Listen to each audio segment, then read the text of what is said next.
আজকের গণতন্ত্রে পরিণত হয়েছে। আজকে সকল মানুষ আজকের পিয়ারের পক্ষে দিকে উঠেছে।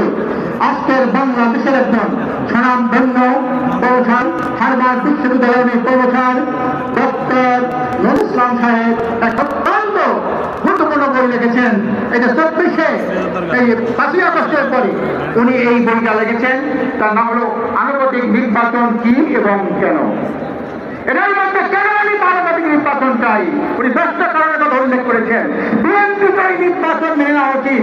3টা কারণে বিএনপিকে নির্বাচন মেনে নেওয়া উচিত। উনি এই কথাগুলো উল্লেখ করেছেন।